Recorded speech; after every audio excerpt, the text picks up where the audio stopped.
வெண்ணன் என்றெல்லாம் அவரும் சுந்தர பாண்டியன் என்ற நாமத்தோடு பொறுப்புணர்வோடு இன்றும் ஆட்சி செலுத்துகின்றார்.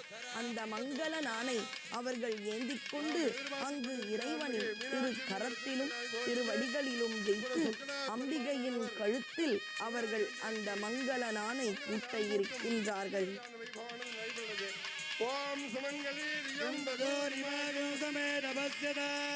சௌபாகியமசேரத்வாயாதாஸ்தம்பிபரேதன இமாம் தமிழ்கிரமேட்டஸ்வபத்ராகம் சுபகாங்கர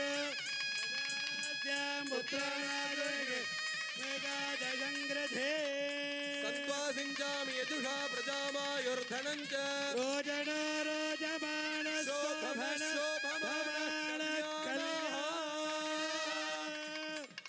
மாங்கல்யதாரண முகூர்த்த சுப முகூர்த்த ஸ்திதி பவந்தோ மகாந்தோ அனுக்ருண்ணந்தோ முகூர்த்தோஸ்து மாங்கல்யதாரண சுப முகூர்த்த ஸ்திதி பவந்தோ மகாந்தோ அனுக்ருண்ணந்தோ சுப முகூர்த்தோஸ்து.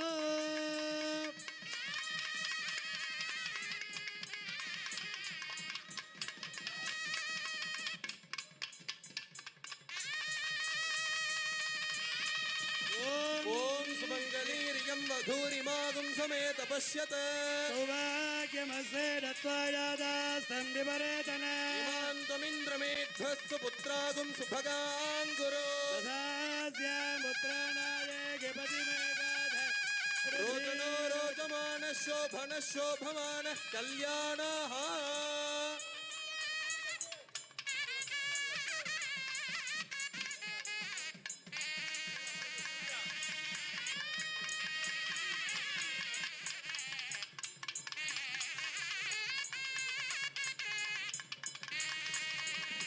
ஆலவாய் அண்ணலின் திருமண காட்சி. ஆனந்தம் ஆனந்தம் ஆனந்தமே, பரமானந்தம் ஆனந்தம் ஆனந்தமே, வாலை குமரி வருவாய் வருவாய் மாதா ஜெயவோம் லலிதாம்பிகையே என்று கன்னியாக இருந்தவள் இன்று தாயாக நமக்கு காட்சி கொடுக்கின்றாள். அம்பிகைக்கு மங்கள நாணை அங்கு இருக்கக்கூடிய பட்டர்கள் சாத்தினார்கள். அவர்கள் சாத்தியவுடனே அம்பிகையின் திருவடிகளைக் கண்டு அவர்கள் சரணாகதி அடைந்தார்கள். அங்கு இருக்கும் மக்கள் எல்லோரும் தங்கள் இல்லத்து திருவிழாவைப் போல கண்ணீர் மல்க இரு கரங்களையும் இதோ இந்த பெண் அரசியிடம் வேண்டிக் கொண்டு வணங்குகிறார்கள். இந்த தருணத்தில் இப்பொழுது நாம் புனித அற்புத காட்சியையும் ரசிப்போம். அவரவர்கள் அந்த அங்கு இருக்கும் கற்பூர ஆரத்தியை கண்ணில் ஊற்றிக்கொண்டு இதோ அவர்களுடைய அந்த மங்கள நாணை தாலியை புதுப்பித்துக் கொள்ள இருக்கின்றார்கள். வாங்க.